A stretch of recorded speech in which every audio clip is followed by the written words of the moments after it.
Initiation of inner change centre से जुड़े हुए हमारे सभी यहाँ पर साथीगण, मैं सबसे पहले तो मनोहर दुबे जी को बहुत बहुत बधाई दूंगा।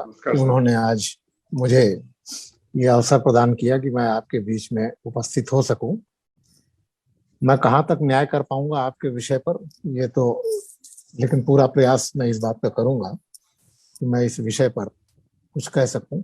आपने जो मुझे विषय दिया है फ्रीडम एंड ओपननेस या स्वतंत्रता और खुलापन, तो ये एक बड़ा विशद सा विषय है। स्वतंत्रता के अनेक अर्थ हैं, अनेक अर्थों में इसका प्रयोग किया जाता है। ऐसा ही है जैसे नयनहीन कोई व्यक्ति जो है पहली बार हाथी को कभी पूंछ देख ले, कभी हाथ देख ले, कभी सूंड देख ले, अपनी अपनी व्याख्याएं उसी प्रकार से सब लोग करते हैं और विभिन्न क्षेत्रों में इसका विभिन्न प्रकार से प्रयोग भी किया गया है। लेकिन शुरुआत के लिए अगर हम फ्रीडम की बात करें, स्वतंत्रता की बात करें, तो ऑक्सफोर्ड यूनिवर्सिटी जो कहती है वो बड़ा क्रूड, उन्होंने पहली डेफिनेशन जो दी है कि the state of being not held prisoner और कंट्रोल्ड बाय एनीवन। अगर आप किसी के प्रिजनर नहीं है या कोई आपको कंट्रोल नहीं करता है तो आप स्वतंत्र हैं। लेकिन उसी को मॉडिफाई करके एबिलिटी टू डू और से what you want to do, that is whatever you want to do you can do, whatever you want to say you can say, that is also freedom। वो भी एक स्वतंत्रता है। और स्वतंत्रता जो है वो इस अर्थ में एक व्यापक इसकी परिभाषा यहाँ पर प्रस्तुत की गई। लेकिन अगर हम फिलॉसफी में जाएं, दर्शन में जाएं, विशेष रूप से पाश्चात्य दर्शन में जाएं, तो something which is free, it can change easily and is not constrained in its present state। something which can change easily, जो आसानी से अपने को परिवर्तित कर सकता है और इस परिवर्तन के लिए किसी भी बाह्य चीजों से वो बाधित नहीं है, वो स्वतंत्र है। ऐसी स्वतंत्रता की परिकल्पना दर्शन में की गई है। ये कहाँ, इसके और भी व्याख्याएं आगे हैं जिसमें मैं नहीं जाना चाहूंगा। दूसरी तरफ अगर हम धर्म पे आए, रिलीजन में भी कहीं न कहीं इसके बारे में कहा गया है। और रिलीजन, जब हम भारत के संदर्भ में रिलीजन की बात करते हैं तो यहाँ तो धर्म बहुत ही व्यापक था और उस अर्थ में नहीं है जो सेमिटिक रिलीजन्स हैं, जुडाइज्म, इस्लाम और क्रिश्चियनिटी। अगर उनके परिप्रेक्ष्य में बात करें तो having free will and being without undue और अनजस्ट कंस्ट्रेंट्स, ये उनके धर्म का जो निचोड़ है तीनों का, चाहे इस्लाम हो, चाहे जुडाइज्म हो, चाहे क्रिश्चियनिटी हो, उसमें यही कहा गया है कि स्वतंत्र कौन है। हैविंग फ्री विल, जिसकी विल जो है फ्री है, जिसकी इच्छाएं जो है फ्री हैं, एंड बीइंग विदाउट अनड्यू और अनजस्ट कंस्ट्रेंट्स, जिसके ऊपर कोई अनड्यू, ड्यू हो सकते हैं लेकिन अनड्यू कंस्ट्रेंट्स जिसके ऊपर ना हो, वो इन धर्म के हिसाब से फ्री है। लेकिन अगर भारतीय परिप्रेक्ष्य में अपने हिंदू धर्म के या सनातन धर्म के संबंध में बात करें तो हमारे जो उपनिषद हैं, जिसमें कठोपनिषद है, उसमें भी इस पर प्रकाश डाला गया है। तथा गीता में भी जो स्वतंत्रता का जो कंसेप्ट है उसमें उन्होंने कहा है कि व्यक्तिगत स्वतंत्रता में बहुत बल दिया गया है और इसको आत्मा से जोड़ा गया है। अगर आत्मा जो है वो अपने सभी बंधनों से मुक्त है, अगर आत्मा आप सभी अपने बंधनों से मुक्त है तो वो स्वच्छंद है और वो मोक्ष की प्राप्ति है। तो ये एक स्वतंत्रता जो है यहाँ पर मोक्ष के रूप में आ गई कि इस दुनिया के तमाम माया मोह इसके जाल से निकलकर तब जाके आत्मा जो है स्वतंत्र होती है। ये उनका एक दूसरे प्रकार की स्वतंत्रता का कंसेप्ट है। लेकिन हमारे ऋषियों ने, मनीषियों ने इसको प्राप्त भी किया है। निश्चित रूप से प्राप्त करने की ही वजह से जिस ऑथेंटिक तरीके से उन्होंने उपनिषद में, गीता में जो व्यक्त किया है, वो निश्चित रूप से ये दिखाता है कि आत्मा जो है उसके ऊपर किसी भी प्रकार का प्रतिबंध अगर नहीं है तो वो निश्चित रूप से मोक्ष को प्राप्त हो सकती है। अगर हिंदू धर्म की ये जो आत्मा और इस प्रकार की जो स्वतंत्रता की बात की गई और सेमिटिक धर्म में जो है उन्होंने केवल फ्री विल की बात की है, इससे अलग अलग कॉनोटेशंस हैं और भारतीयता में जो है वो बहुत अधिक व्यक्तिवादी विचारधारा है। यहाँ पर व्यक्ति जो है केवल अपने संबंध में जो है अपनी आत्मा को मोक्ष देना चाहता है, सामाजिक सरोकार बहुत कम रहे हैं। ये उन धर्मों के विपरीत है जहां पर सामाजिक सरोकार जो है वो सबसे ज्यादा है। इस्लाम हो, क्रिश्चियनिटी हो, उनके यहाँ बड़ा सेट ड्रिल है, किस प्रकार से आप पूजा करेंगे, किस प्रकार से किस दिन जाएंगे, कहाँ जाएंगे। भारतीय धर्म में हर प्रकार की छूट है, नाना प्रकार की पद्धतियां हैं, नाना प्रकार के जो है यहाँ पर पंथ हैं, और सभी पंथ जो हैं वो अपने आप एक दूसरे का रिस्पेक्ट करते हुए आगे बढ़ते हैं, और सभी हिंदू हैं, सभी सनातन हैं। ये और स्वतंत्रता से जुड़े हुए हैं। इस अर्थ में हमारा धर्म सब स्वतंत्रता देता है कि किस प्रकार की धार्मिक आस्था या आध्यात्मिक, धार्मिक से बढ़कर आध्यात्मिक आस्था जो है आप रख सकते हैं। हमारी जो धर्म है वो कहाँ से डिसाइड होता है? अगर आप प्रैक्टिकल तरीके से बात करें तो क्या धार्मिक स्वतंत्रता कुछ है? सबसे पहले धर्म हमें प्राप्त होता है जहां हमारा जन्म हुआ। अगर मैं मुस्लिम के घर में पैदा होऊंगा तो 99.9% चांसेस है कि मैं सदैव मुस्लिम रहूंगा। और अगर हिंदू धर्म में पैदा होता हूँ, किसी पर्टिकुलर कास्ट में पैदा होता हूँ, तो निश्चित रूप से उसी धर्म और उसी कास्ट को मैं फॉलो करूंगा। और जहां तक धर्म परिवर्तन की बात है, वो बड़ा कष्टकारी तरीका है। या तो आप अपने अधिकारों का प्रयोग करते हुए करते हैं, अथवा कोई आताताई आता है और हजारों लोगों को जो है वो तलवार के दम पर जो है धर्म परिवर्तन कर देता है। इसलिए धर्म की स्वतंत्रता कहाँ तक है ये विचारणीय है। लेकिन एक बार अगर उस धर्म में अगर आप आ जाते हैं तो उसकी स्वतंत्रता जरूर आपको जो है वो प्राप्त है। अब स्वतंत्रता के दूसरे अर्थ भी आप ले सकते हैं। एक बात मैं ये भी कहना चाहूंगा कि धर्म के नाम पर जितना रक्तपात हुआ है, जितने युद्ध हुए हैं पूरे विश्व इतिहास में, उतना किसी भी बात पे युद्ध नहीं हुए हैं। चाहे आप यूक्रेन और रशिया के युद्ध को भी ले लें, ये सब युद्ध भी फीके पड़ जाएंगे। जिस प्रकार से इतिहास में मेडिवल टाइम में और एंशियंट टाइम में धर्म के नाम पर जो युद्ध हुए हैं, धार्मिक स्वतंत्रता के नाम पर जो युद्ध हुए हैं, वो बहुत ज्यादा चिंतनीय और दुखद पहलू है। संभवतः 20वीं-21वीं शताब्दी में हम इससे बाहर निकल आए हैं। अब स्वतंत्रता का एक दूसरा भी अर्थ निकलता है, जिसमें कोई विदेशी शक्ति आकर किसी राष्ट्र के ऊपर कब्जा कर लेती है तो हम ये कहते हैं कि ये देश गुलाम है, ये परतंत्र है, और वो स्वतंत्रता के लिए जो है युद्ध करता है, स्वतंत्रता के लिए जो है रिवोल्ट करता है। और गांधी जी ने शांतिपूर्ण तरीके से किया है। वो भी एक स्वतंत्रता का कंसेप्ट है कि पूरा का पूरा देश परतंत्र है। उस परतंत्र देश में भी लोग जो है स्वतंत्र जीवन जी रहे थे। ऐसी बात नहीं, हमारे यहाँ साधु सन्यासी उस समय भी अपनी आत्मा का मोक्ष जो है वो प्राप्त कर रहे थे। लेकिन एक राजनीतिक दृष्टि से देश जो है किसी के ऊपर गुलाम था, और वो स्वतंत्रता प्राप्ति के लिए हमने एक लंबा संघर्ष किया जो सबको मालूम है, और वो हमने स्वतंत्रता प्राप्त की। इंडिया गॉट फ्रीडम इन 1947। वो भी एक फ्रीडम का जो है नया कंसेप्ट है, जिसमें किसी भी विदेशी शक्ति के अंतर्गत अगर कोई राष्ट्र रहता है तो वो स्वतंत्र नहीं है, और उस सत्ता को अगर वो हटा देता है तो अचानक वो देश जो है वो स्वतंत्र हो जाता है। उसकी सामाजिक जो स्थिति है वो यथावत रह सकती है। केवल एक राजनीतिक जो उसके ऊपर एक छत्र छाया है, या जो सत्ता है, जो सॉवरेंटी है, सॉवरेंटी का जो कंसेप्ट है कि सॉवरेंटी जो है वो जनता के हाथ में होनी चाहिए। जिस राष्ट्र में लोग रह रहे हैं वो जनता जो है वो सॉवरेन होनी चाहिए, और तभी देश जो है सॉवरेंटी प्राप्त करने के बाद ही वो स्वतंत्र कहला सकता है। दुर्भाग्य से भारत उन देशों में है जिसको लंबे काल तक विदेशियों के अंतर्गत रहना पड़ा। ये हमारे इतिहास का एक दुखद पहलू है। पहले मुस्लिम आक्रांता आए, उसके बाद ब्रिटिश आए, और कम से कम 6-7 सेंचुरी तो एक साथ उन्होंने जो है वो पूरी तरीके से भारत परतंत्र रहा। दक्षिण के कुछ राज्यों को कुछ समय के लिए छोड़ दिया जाए, लेकिन बाय एंड लार्ज परतंत्र रहा।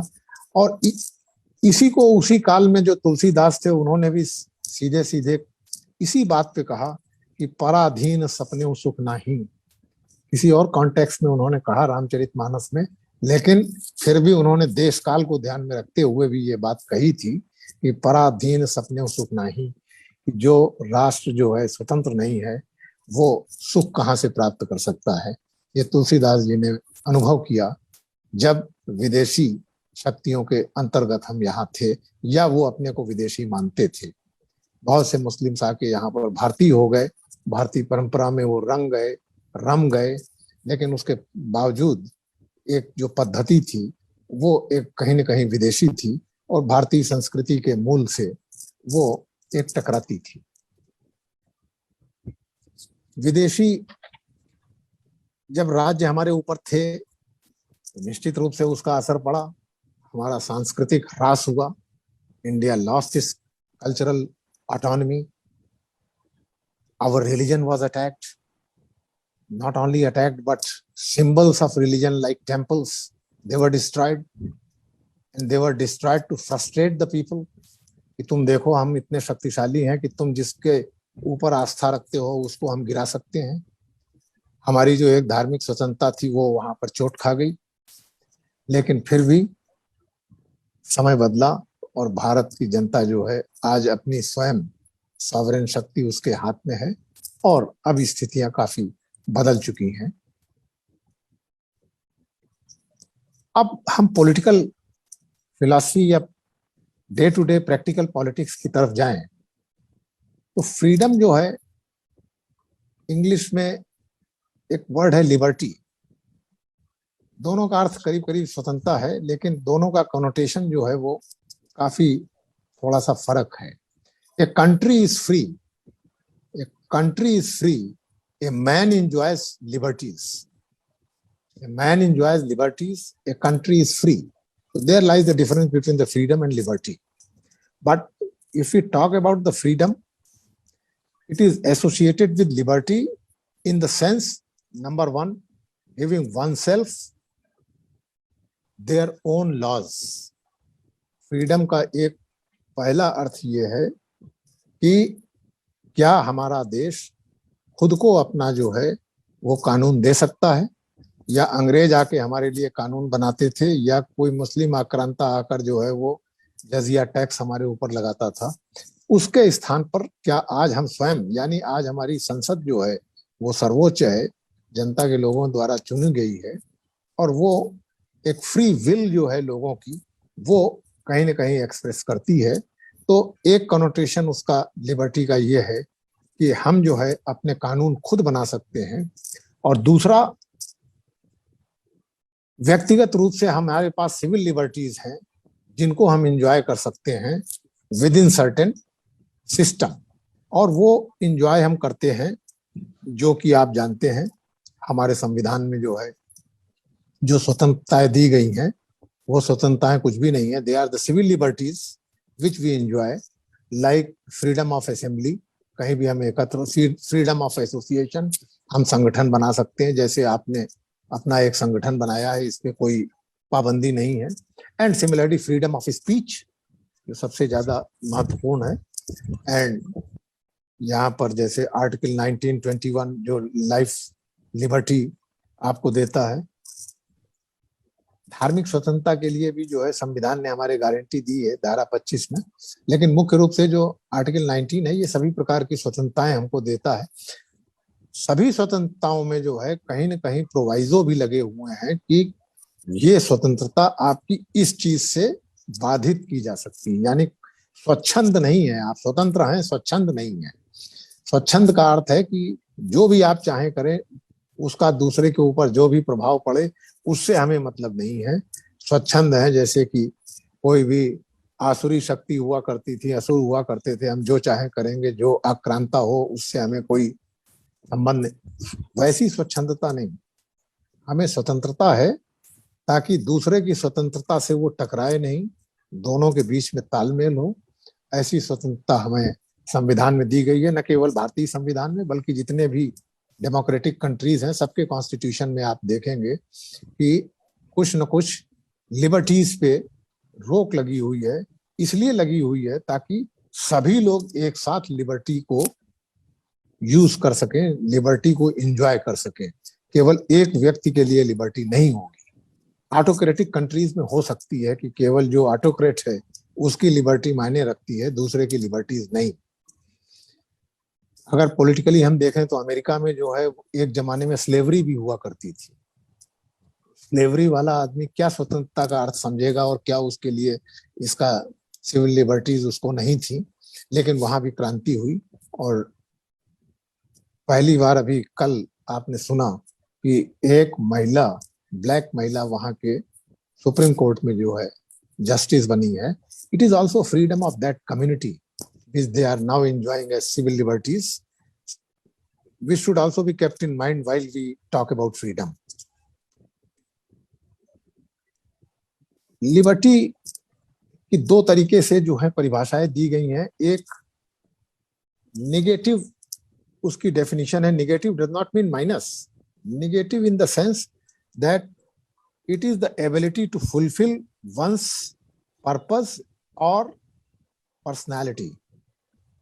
इट इज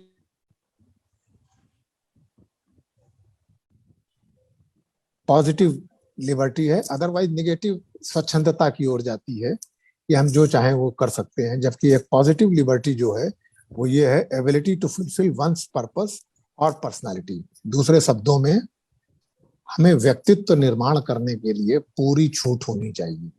जब हमारा जन्म होता है एक बच्चे के रूप में, छात्र के रूप में, विद्यार्थी के रूप में, आगे चलकर समाज के रूप में, जब भी हम वहां पर जाते हैं तो हमको अपने व्यक्तित्व निर्माण के लिए पूरी छूट होनी चाहिए। ये स्वतंत्रता होनी चाहिए कि मेरे अंदर जितना भी पोटेंशियल है उस पोटेंशियल को मैं मैक्सिमम अचीव कर सकूं। ऐसा वातावरण जो है राज्य व स्टेट को देना चाहिए ताकि ऐसी लिबर्टी को एंजॉय करते हुए मैं अपने व्यक्तित्व का पूरा निर्माण कर सकूं। तब मैं कह सकता हूं कि मैं वास्तविक अर्थ में स्वतंत्र हूं।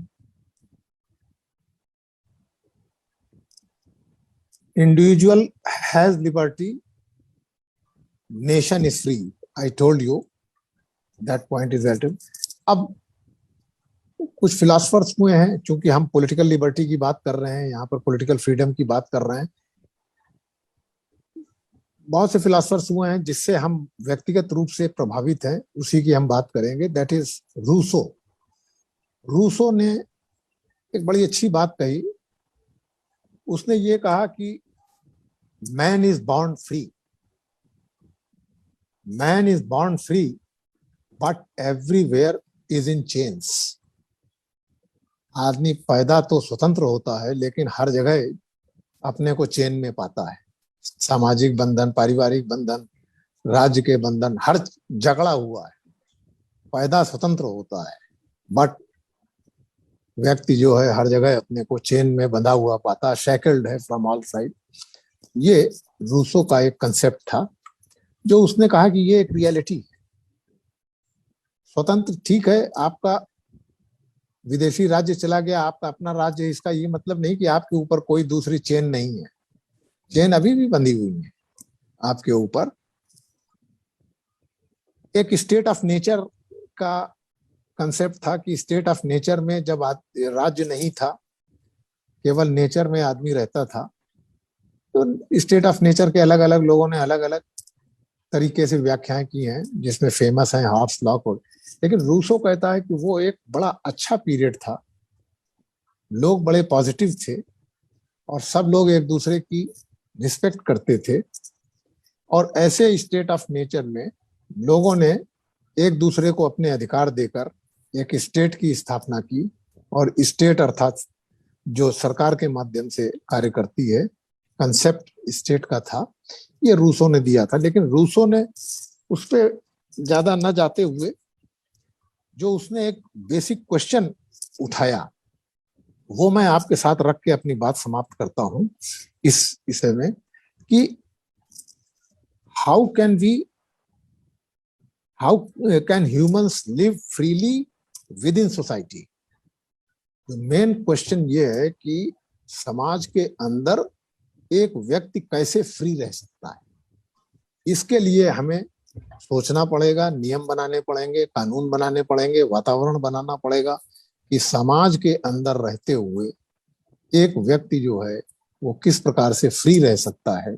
ये सोचने का विषय है और इस पर शायद आगे तक सोचा जाएगा, क्योंकि ये चीज कभी भी समाप्त होने वाली नहीं है। इनकी डेफिनेशंस बदलती रहेंगी, समाज में समस्याएं नई आती रहेंगी और ये बेसिक क्वेश्चन अपने जगह पे रहेगा। इस प्रकार स्वतंत्रता के बारे में मैंने आपको जो एक नटशेल में बताया कि इसका फिलॉसफिकल कंसेप्ट क्या है, जनरल कंसेप्ट क्या है, डिक्शनरी क्या है, एक सामान्य आदमी इसको क्या समझता है, पॉलिटिकल सेंस में क्या है, रिलीजियस सेंस में क्या है, सोशल सेंस में क्या है। एक दूसरा इसमें आपने ऐड किया है विषय में ओपननेस। ओपननेस तभी आ सकती है जब एक प्रकार की स्वतंत्रता आपके अंदर हो, लेकिन इससे हटकर ओपननेस क्या है, it is the openness of mind and heart. अगर आपका हार्ट ओपन है, माइंड ओपन है, तो आपके पर्सनालिटी में कुछ चेंज होंगे, स्वतंत्र हो या आप ना हो। लेकिन दो स्वतंत्र आदमी भी, एक ओपन हो सकता है, एक ओपन नहीं हो सकता है। ओपननेस एक स्वतंत्र आदमी में हो सकती है, एक स्वतंत्र आदमी में नहीं भी हो सकती। लेकिन ओपननेस जिसमें है तो उसका मतलब यह है उसका हार्ट खुला हुआ है, उसका ब्रेन खुला हुआ है। तो उससे क्या होगा, उससे ये होगा कि वो क्रिएटिव हो सकता है, क्योंकि जो वो फील कर रहा है उसमें कहने का जो है साहस है, एक बोल्डनेस उसके अंदर आ जाती है, ओपननेस आ जाती है, तो वो ज्यादा क्रिएटिव हो सकता है, लैंग्वेजेस में अपने को वो बता सकता है, इमेजिनेशन में जा सकता है और सामान्य जीवन में वो अधिक अच्छे डिसीजन ले सकता है। उदाहरण स्वरूप कैरियर बदल सकता है अगर ओपन है, टू ओपन टू आइडियाज। अगर ओपन टू आइडियाज है तो कहीं भी वो अपने लाइन बदल सकता है, आगे जा सकता है, अपने विचारधारा को भी बदल सकता है समय के अनुसार। तो ये ओपननेस जरूरी है, बजाय एक क्लोजनेस के, एक कंजर्वेटिव तरीके के, एक बंद दिमाग के। तो एक आदमी स्वतंत्र होते हुए भी उसका दिमाग बंद हो सकता है। तो ओपननेस के बारे में जो आपने रखा वो भी एक अच्छा कंसेप्ट है। नमस्कार, मैं आर के जैन साहब का अंकल वाई के जैन बोल रहा हूँ। जी वो एक्चुअली मुझे तो बड़ी क्यूरियोसिटी हो रही थी कि एक सीनियर ऑफिसर, आईपीएस ऑफिसर, जिसने जिंदगी भर लोगों को कैद में भेजा, पे क्या बोलने वाला। और सुनकर मैं ताज्जुब कर गया कि इतना ज्ञान तिवारी जी में कहाँ से आया और इतना अच्छा कैसे वो बोल पाए, जबकि उनके अनुभव तो लोगों को कैद करने में ही शायद ज्यादा थे। बहुत बहुत साधुवाद। मुझे ये रूसो का और तिवारी जी का ये पॉइंट बहुत अच्छा लगा कि स्वतंत्रता तो हो लेकिन लिमिटेड हो। इस पे मुझे याद आ रहा है सीता जैसी महान और पवित्र सती, जब उन्होंने अपनी सीमा, क्या हुआ वो अपन सबने देखा। दूसरा एक चीज मैं और बोलना चाहता हूँ, महावीर भगवान के दर्शन में एक बड़ी अनोखी चीज है, वो है आत्म स्वतंत्रता। हर आत्मा को ये अधिकार है कि वो सर्वोच्च पद यानी मोक्ष पर जा सकता है, चाहे वो चींटी हो या आज की तारीख में वो डाकू हो, और कल को वो अटेन कर सकता है।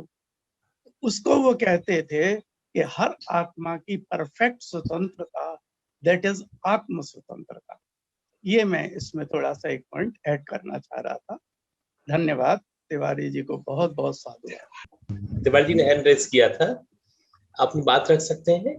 हेलो जी जी सर, मेरा ये प्रश्न था, अभी सर ने बहुत अच्छी बात रखी कि रूसो ने कि स्वतंत्र रूप से पैदा तो होता है इंसान, लेकिन फिर वो चेन में बंध जाता है, विभिन्न प्रकार की सामाजिक, धार्मिक, दूसरी विभिन्न प्रकार की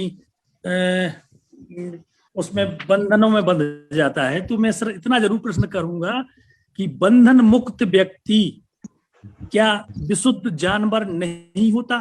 बंधन ही तो मानवता है, बंधन ही तो एक आदि मानव से में मानव तक लेके आई है सर।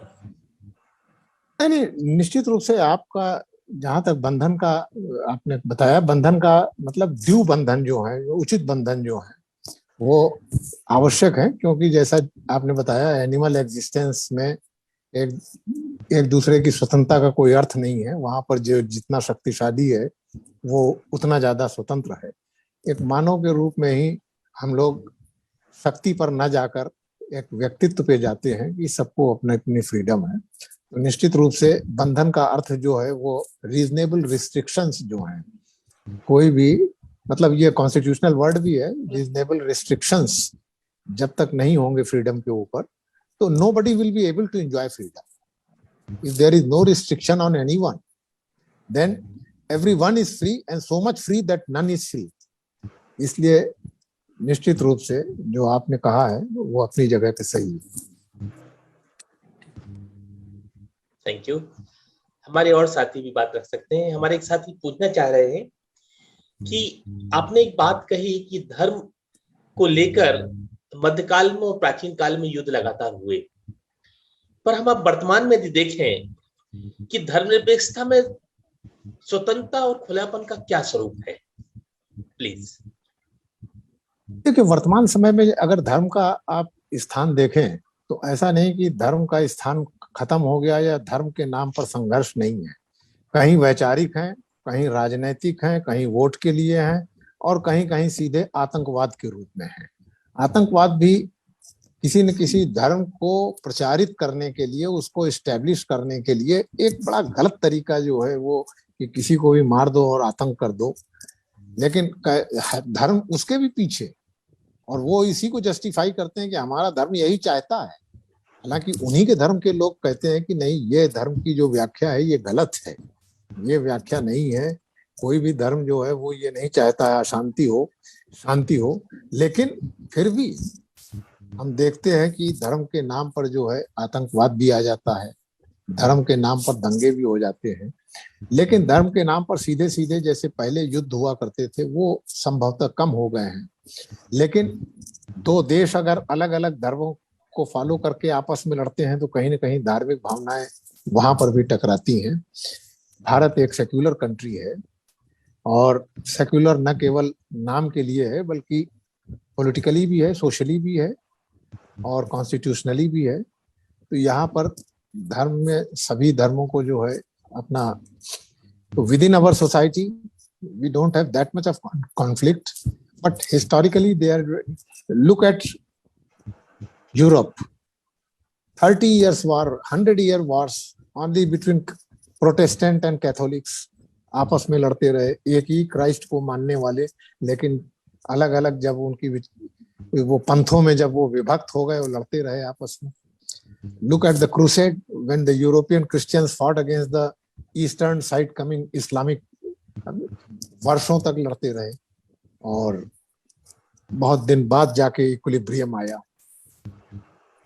तो धर्म के नाम पर युद्ध तो हुए हैं, रक्तपात भी हुआ है और millions of people have died in the name of religion. I mean this is historical fact. जबकि धर्म ऐसा कुछ भी नहीं कहता। धर्म तो एक व्यक्तिवादी चीज है, आदमी की अपनी मानसिक शांति के लिए है। हिंदू धर्म में, नॉट इन द सेमेटिक धर्म केवल व्यक्तिवादी या आत्मा की शुद्धि के लिए या मोक्ष के लिए नहीं है, वो एक सामाजिक रूप भी है उसका, और उसमें समाज के प्रति जो है एक समर्पण की भी भावना है जो हिंदू धर्म में नहीं है। हम अपने घर की अलाय बलाय ले जाके चौराहे पे रख देते हैं, वो किसी दूसरे को लग जाए तो लग जाए, हमको कुछ नहीं होना चाहिए, हमारी आत्मा शुद्ध होनी चाहिए। दूसरे धर्म में ऐसा नहीं है कि दूसरे को अलाय बलाय रख दी जाए। भारतीय, शुद्ध भारतीय जो है जिसमें हम भी शामिल हैं, सिविक सेंस कम है। हमारा अपना पूजा घर में हो जाए चाहे जितना हो जाए, लेकिन बगल में जो है उसको अगर कोई आपत्ति है, परेशानी, हमसे कोई मतलब नहीं। हम अपने घर का कूड़ा निकाल के जो है दूसरे के घर के सामने रख दें, चलेगा। ये सब हमारी दैनंदिनी की चीजें हैं जो कहीं ना कहीं हमारे अत्यधिक व्यक्तिवादी जो हमारा दृष्टिकोण धर्म के प्रति रहा है, उसका एक सामाजिक जो है ये परिणति है। Thank you sir. हमारे आर के जॉनसन ने पुनः हैंड रेज किया है, प्लीज अपनी बात रख सकते हैं। क्षमा कीजिए, मुझे एक पॉइंट बोलना था। एक बेटे ने ये प्रश्न किया, क्या अगर सीमाएं नहीं होंगी तो आदमी जानवर नहीं हो जाएगा? तो शायद त्रिपाठी जी ने काफी उसको कवर किया, पर मैं एक और ऐड करना चाह रहा था। हर चीज में लिमिटेड सीमाएं तो मस्ट हैं, अदरवाइज उसका आनंद ही समाप्त हो जाएगा। जैसे खेल में सीमाएं, परिवार, समाज और धर्म, जिसमें मैंने सीता जी जैसी महान लेडी का एक एग्जाम्पल दिया। और जो अभी त्रिपाठी जी ने कहा कि फोर्स करना वाला, कि कुछ लोग कुछ मत चीजों को फोर्स करते हैं एक दूसरे पर, उस पर फादर डिमेलो की मैंने कुछ बुक्स पढ़ी थी, उसमें उन्होंने बोला हम लोग ये गलती करते हैं, हमको अपना बेस्ट एक प्लेट में रख के ऑफर करना चाहिए। सामने वाले को चॉइस दो, अगर उसको सूट करता है वो उसमें से अपनी मनपसंद चीजें उठाए, लेकिन फोर्स करना धर्म नहीं है। हमको फोर्स किसी को नहीं करना चाहिए। नमस्कार। Thank you sir. Dubey sir, जानना चाह रहा था कि हमारी जो मीमांसा है धार्मिक या जो हमारा चिंतन है, उसमें हम लोग वसुधैव कुटुंबकम की बात करते हैं, जियो और जीने दो की बात करते हैं। ये दोनों बातें कैसे डिफरेंट है? कभी भी हमारे देश के जो प्रमुख रूप से जो धर्म है उन्होंने कभी कन्वर्सन की कोशिश नहीं की, तो इसको आप कैसे देखते हैं? ये और वर्सेस दी अभी जो आप बात कर रहे थे कि बाकी जो धर्म है जिनमें समाज को बहुत महत्व दिया जाता है, लेकिन वो उनका एक समाज वर्सेस दूसरे समाज की जो बात होती है वैसा, और एक भारतीय महाद्वीप में जो धर्म जन्मे हैं उनका स्वरूप, उन्होंने कभी कन्वर्सन के बहुत ज्यादा एफर्ट किया मुझे नहीं लगता। तो वसुधैव कुटुंबकम और जियो और जीने दो, प्राणियों में सद्भावना हो, इन सब स्टेटमेंट का कोई मीनिंग नहीं है? नहीं, इसका बहुत मीनिंग है। और निश्चित रूप से जो भारतीय उपमहाद्वीप में जो भी धर्म पनपे हैं, जैन धर्म हो, बुद्ध हो, इनकी आत्मा जो है कुल मिलाकर कहीं ना कहीं एक ही प्रकार की है। इनका दृष्टिकोण भी एक ही प्रकार का रहा है। इनमें कन्वर्जन जो है, जहां तक बुद्ध रिलीजन की बात है, ये निश्चित रूप से भारत से बाहर भी गया, चाइना और जापान तक पहुंचा। भारत में ही जन्मा था ये धर्म, भारत में नहीं पनप पाया, लेकिन वो भी एक कन्विंस करके लोगों को वो आगे बढ़ा, वो डिस्कशन के माध्यम से आगे बढ़ा, उसमें कहीं तलवार नहीं आई। और इसी प्रकार से जबकि क्रिश्चियनिटी में अगर आप देखें तो क्रिश्चियनिटी जो आज अफ्रीका में या लैटिन अमेरिकन कंट्रीज में जो फैला हुआ है, वो निश्चित रूप से तलवार से तो नहीं है, लेकिन दूसरे प्रलोभन के माध्यम से है। जहां पर large scale number of Christians जो हैं, ओरिजिनल क्रिश्चियन से ज्यादा कन्वर्टेड तो सभी थे, लेकिन इस प्रकार से या तो शक्ति या प्रलोभन के आधार पर जो धर्म परिवर्तन हुए हैं, ये एक हिस्टोरिकल फैक्ट है। लेकिन वसुधैव कुटुंबकम का जो कंसेप्ट भारत में आया है वो इसीलिए आया है, या तो हम पूर्णतया व्यक्तिवादी थे, अपने में थे, अथवा पूरा विश्व था।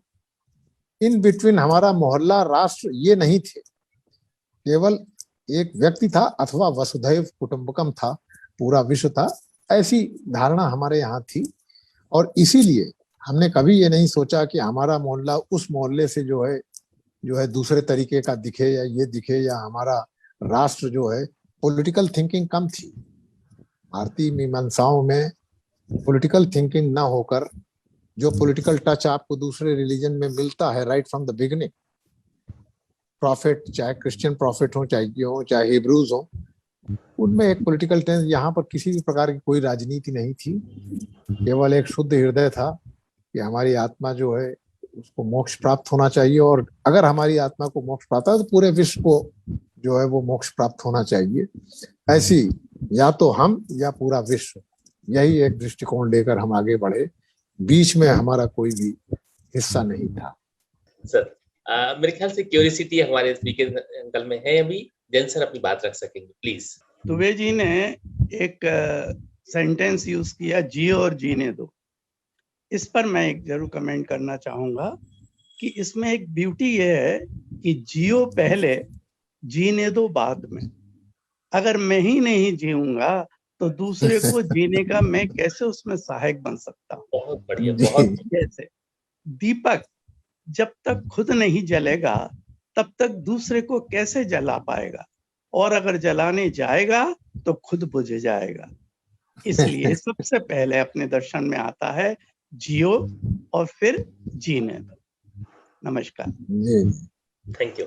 सब में इस बात को ला रहा था आपके समक्ष सर विचारने कि स्वतंत्रता को हम दो अलग अलग हिस्सों में देखें। एक तो भौतिक जो भौतिकवाद है या भौतिकवादी लोग हैं या भौतिक सिस्टम है, एक अलग है, फिजिकल अलग है, और आध्यात्मिक स्वरूप अलग है सर। दोनों एक स्वरूप के साथ नहीं जुड़ सकते। आध्यात्मिक स्वरूप तो सभी जैन धर्मों का, सभी धर्मों का एक हो सकता है, पर स्वतंत्रता को यदि हम परिप्रेक्ष्य देखेंगे तो हम भौतिकवाद का ही परिप्रेक्ष्य देखेंगे।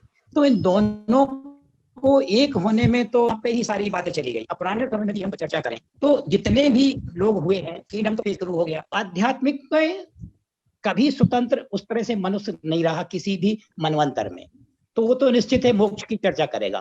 पर वर्तमान परिप्रेक्ष्य में जब हम भौतिकवाद की बात करते हैं तो निश्चित रूप से स्वतंत्रता का महत्व है। तो ये महत्व स्वतंत्रता का किस परिवेश में, किस सोसाइटी में, किस में ज्यादा अच्छा फला फूला है, उस बात को देख करके हमें एक प्रेरणा लेने के लिए बढ़ना चाहिए। ऐसा मेरा एक अपना विचार था आपके साथ। Thank you. अनिल कुमार पांडे जी अपनी बात रख सकते हैं। नमस्कार सर। सर अभी आपने बताया कि दूसरे धर्म जो है उन्होंने कन्वर्ट करने की कोशिश की है। आपने बिल्कुल सही उसका कारण बताया है, परंतु मेरे विचार से एक चीज में और अपन जोड़ सकते हैं, वो ये है कि जैसे क्रिश्चियनिटी है, तो क्रिश्चियनिटी में ईसा मसीह का, जब ईसा मसीह जी पैदा हुए तब वो क्रिश्चियन नहीं थे। उन्होंने उस धर्म को एक तरह से बनाया, और जब उन्होंने धर्म बनाया तो उसमें दूसरे लोगों को जब तक वो कन्वर्ट नहीं करेंगे तब तक वो धर्म नहीं बढ़ेगा। इसी तरह से इस्लाम धर्म का है। मोहम्मद साहब जब पैदा हुए तब वो इस्लाम नहीं थे, तब वो मोहम्मदन नहीं थे। जब उन्होंने दूसरे लोगों ये धर्म को बनाया, फिर दूसरे लोगों को कन्वर्ट किया, तब जाकर के वो लोग मुसलमान हो पाए। हमारे हिंदू धर्म के या सनातन धर्म के जो लोग थे वो जब जन्मे तब वो सनातनी थे, और उसके बाद उनको कन्वर्ट करने की आवश्यकता नहीं पड़ी। बल्कि ये जो दूसरे धर्म के लोग हुए, जैसे बौद्ध धर्म, भगवान बुद्ध ने कन्वर्ट करने का प्रयास नहीं किया, परंतु दूसरे लोग उनको देख करके वे हिंदू जो उनसे ज्यादा सहमत थे वो उनकी तरफ ऑटोमेटिकली कन्वर्ट हुए। तो कन्वर्ट न होने का एक कारण ये है कि चूंकि ये दूसरे धर्म के जो धर्म गुरु थे वो दूसरे धर्म के थे, इसलिए उन्हें अपने धर्म में लोगों को कन्वर्ट करना पड़ा। Thank you sir. मैं एक प्रश्न जरूर पूछना चाहूंगा। हालांकि सर इतने उच्च स्तर पर रहे हैं, एक बहुत बड़ा नेतृत्व उन्हें संभाला है, और एक ऐसे क्षेत्र में भी वो रहे हैं जहां से आतंकवादियों का घुसपैठ होती थी और उनका सामना भी हुआ। उन्होंने उस बात के लिए करने का प्रयास किया। तो मैं जानना चाहूंगा कि सर जब हाथ से भटका हुआ व्यक्ति, एक आतंकवादी कहे या जो भी है, जो कोर्ट से निर्णीत भी हो चुका हो, ऐसे व्यक्ति की स्वतंत्रता या खुलेपन के लिए आप कहां तक संरक्षित होने के लिए सहमत हैं या असहमत हैं? आपको कहने का तात्पर्य ये है कि जो आतंकी व्यक्ति जो पकड़ा जाता है उसकी स्वतंत्रता का कहां तक महत्व है? देखिए, संविधान हमारा सिविल लिबर्टीज देता है, आप उसको कानून के अंतर्गत जेल में भेज सकते हैं, कानून के अंतर्गत उसको आप सजाए मौत दे सकते हैं, जैसे दिया भी आपने कसाब को जो है मृत्यु दंड मिला भारत में। मृत्यु दंड जो है वो चरम दंड है, उसके बाद तो फिर कुछ संभव ही नहीं है, वो दिया गया। लेकिन जहां तक सिविल लिबर्टीज की बात है कि अगर वो जेल में रहता है तो आप उसको टॉर्चर नहीं कर सकते, उसको आपको एक ह्यूमन बीइंग की तरह ही रखना पड़ेगा और उसके खाने पीने और ये सारी व्यवस्थाएं करनी पड़ेंगी। उसको इलीगल तरीके से मारा भी नहीं जा सकता, हालांकि मारे जाते हैं क्योंकि स्थितियां रहती हैं, चाहे मिलिट्री हो चाहे पुलिस हो, पकड़ने के बाद भी उनको मार दिया जाता है जबकि कानून नहीं कहता है। लेकिन वो उसकी स्वतंत्रता, जीवन की स्वतंत्रता का जो है हनन है। मतलब बाकी तो सारी स्वतंत्रताएं एक तरफ है, जैसा उन्होंने कहा जियो, सबसे पहले तो स्वतंत्रता जियो है, फिर उसके बाद जीने दो। परंतु लाइन यही है कि अगर हम आतंकी को पकड़ते हैं तो निश्चित रूप से कानून के अंतर्गत उसको जो है पूरी भरपूर जो है सजा और वो सब दें। और आमने सामने का इनकाउंटर होता है तो निश्चित रूप से आत्मरक्षा में उसको मारना जो है स्वाभाविक है। और एनकाउंटर में मैं फंसा भी हूँ, एनकाउंटर में किया भी हूँ, किसी तरीके से आज आपके सामने जीवित भी हूँ।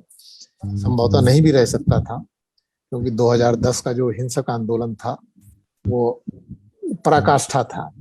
उसके बाद से वैसा आंदोलन नहीं देखा गया हिंसक। बट एनीवे, आतंकी के भी सिविल लिबर्टीज तो हैं।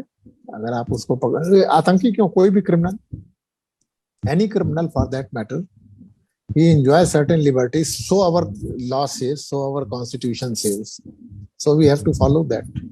We may not like it. ये कहा जाता था कसाब को बिरयानी खिलाई जा रही है, तो ये एक हमारी भावनाओं को चोट पहुंचाने वाली, बिरयानी गई या नहीं गई किसी ने देखा नहीं, लेकिन कहा जाता था कि उसको जेल में बिरयानी खिलाई जा रही है। और ये एक उदाहरण दिया जाता था कि आप कितने जो है वो मुलायम चल रहे हैं आतंकियों से, सॉफ्ट चल रहे हैं। और but Indian law is like that. Not only Indian, any law for that matter is like that. As far as the democracy is concerned, in democracy, you can take action against anyone, but it has to be as per legal procedure. Law has to be followed. That is the legal position. तो आतंकी को आप उसको घृणा की निगाह से देख सकते हैं, लेकिन उसके ऊपर जो है कोई फिजिकल परेशानी नहीं कर सकते। That is the established law of India. जी जी, थैंक यू। और सर मेरा दूसरा प्रश्न है जो शिक्षा को लेकर है। आपने एमए किया, फिर एमए के बाद पीएचडी किया और आप पुलिस सर्विसेज में चले गए, जहां एक अलग व्यू होता है। और जीवन के उत्तरार्ध में आप एकेडमी में आ गए, तो एक वाइस चांसलर के रूप में कितने अच्छे से आप अपने नए स्वरूप में अपने आप को पाते हो, कैसा महसूस करते हैं? वाइस चांसलर बनने के बाद जो है मुझे काफी एक आत्मिक संतोष मिला, क्योंकि जैसा मैंने कहा ओपननेस, जो आपके आज के टॉपिक का दूसरा पार्ट था, ओपननेस, जिसपे बहुत कम मैंने अपने विचार रखे। क्योंकि openness means you are open to new situation, you are open to new ideas. So I was open to, I can say that I am a open minded person. I am not shy of accepting this or boasting it. तो पहले दिन से ही मुझे ऐसे लगा कि जैसे as if I made for this job. छात्रों में, यंग छात्रों के बीच में, यंग फैकल्टी के बीच में, सीनियर फैकल्टीज के बीच में इंटरेक्शन करना। और जैसा कि शुरू में आपने भी इस बात को उठाया था कि छात्रों के व्यक्तित्व के निर्माण, जो मैंने कहा था कि एक फ्रीडम का ये भी अर्थ है, ये भी कॉनोटेशन है फ्रीडम का, कि हर व्यक्ति को, हर चाइल्ड को अपना पूरा व्यक्तित्व डेवलप करने की लिए कहा जाए। In my university most of the subjects are health related, medical, dental, etc., nursing and whatnot. But then I keep on telling them that I don't want that you just become a very good doctor or a very good nurse. I would like to see you as a very good human being. That should be your first, aim or goal in life, that you are a good human being. Then apart from that, you are a good doctor, a good nurse. And definitely, if you are a good human being, you tend to become a good doctor. You will like to save your patient as much as you can. You will read more. You will not be greedy कि हमको अगर ये पैसा नहीं देता है तो इसको हम इलाज नहीं करेंगे. You will be motivated. So, coming back to your question, how do I feel as a vice chancellor, or how much I am successful? In other words, as a vice chancellor, I am nobody to judge myself, but the sort of work I am doing, I am enjoying it. और श्री मनोहर दुबे जी राजभवन में थे, हम लोगों की meeting बुलाते थे vice chancellors की। उनको मालूम है कि शिक्षा क्षेत्र में कैसे लोग काम करते हैं। Coming from IPS does not mean that one cannot have the power to think or power to change or power to tackle another new situation. क्योंकि police does not mean that we curtail the liberties of others, केवल किसी को पकड़ लिया jail में डाल दिया, बल्कि इसका दूसरा पहलू है that we are providing liberties to so many people जिसको ये व्यक्ति बाधित कर रहा था। So we are the provider of freedom, we are the provider of civil liberties. This can be seen in that positive manner, that how happy the society can be. एक superintendent of police जिले में जाता है और वहां पर सख्ती करके जो है वो लोगों को, क्रिमिनल्स को दबा के, how much society is happy. अब बढ़िया हो गया, सब लोग जा रहे हैं, बहू बेटी जो है वो आराम से निकल रही है। बहुओं की भी लिबर्टीज है, उनकी भी फ्रीडम है। रात को 11 बजे अगर वो महिला जाना चाहती तो आप क्यों कहेंगे कि नहीं नहीं नहीं नहीं, नहीं तुम्हारे लिए नहीं? क्यों नहीं तुम्हारे लिए? They have equal right to go in the night. और अगर कोई खतरा है तो remove it. It is the responsibility of the society, not of that lady. रात में क्यों खतरा है उसको? है तो it is for the society to ponder and do something. उसकी भी अपनी लिबर्टीज हैं, उसकी भी अपनी फ्रीडम है। धर्म वरम तो छोड़ दीजिए, लेकिन एक घर से निकलने की अगर किसी की महिला की इच्छा है और उसको हम रोक दें, नहीं नहीं नहीं तुम नहीं जा सकते। कई रेप के केसेस में कई लोगों ने ये भी कहा कि तुमको क्या जरूरत थी रात में 9 बजे निकलने की। निर्भया केस में भी लोगों ने कहा था क्यों अपने बॉयफ्रेंड के साथ जो है वो रात में जा रही है, क्या जरूरत है? I think that is a negative interpretation of the situation. So we can have endless talks, but basically the concept is same. व्यास जी, मैं एक ऑब्जर्वेशन शेयर करना चाहता हूँ डॉक्टर त्रिपाठी के साथ। डॉक्टर साहब, हाँ डॉक्टर त्रिपाठी जी, आप जब बोल रहे हैं तो सिर्फ फेस का एक्सप्रेशन मैं रीड कर रहा था। एज ए टीचर हम लोग बहुत ज्यादा एक्सप्रेशन रीड करते हैं जब क्लासरूम में होते हैं। 90 to 100 पे ऑलमोस्ट 2 आवर्स हम लोग सबको ऑब्जर्व करते हैं। तो when I am reading you, when you are speaking, तो जो सोल सर्चिंग आप कर रहे हैं, आपको मन कर रहा है कितनी बातें कह दें जो आप बहुत रेस्ट्रेन के साथ कहना चाह रहे हैं। कितना कुछ छिपा है आपके मन में as a very successful officer. और शायद इस इनिंग के पड़ाव में जो आपने एकेडमिक्स को ज्वाइन किया है वो बहुत आज संतोष का विषय है, जो दोनों का कॉम्बिनेशन लेके आप अपने जीवन को ढाल रहे हैं और you want to share it with the society. तो I am really impressed with your thank you very much. थोड़ा सा आपने कहा, जो कुछ ज्यादा आपने कम्युनिकेट किया with your expression. Thank you very much, but reverting back to what you said in the beginning कि कुछ बंधन होना जरूरी है। तो अगर हम अपने को एक्सप्रेस करते हैं तो निश्चित नहीं, वो तो देखिए समाज में सीमाएं रहती ही हैं। एक अच्छी जब हम बांध बनाते हैं तो नहर निकालते हैं नदी से, तो नहर और नदी में क्या अंतर है?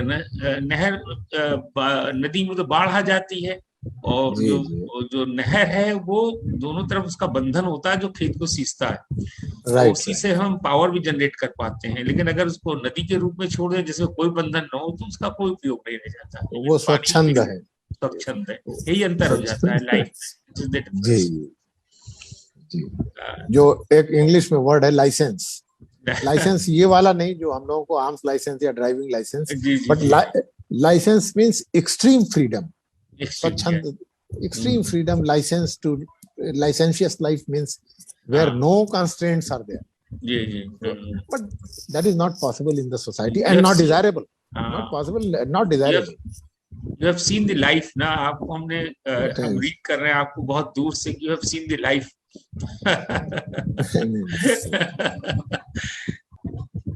Sir good afternoon sir.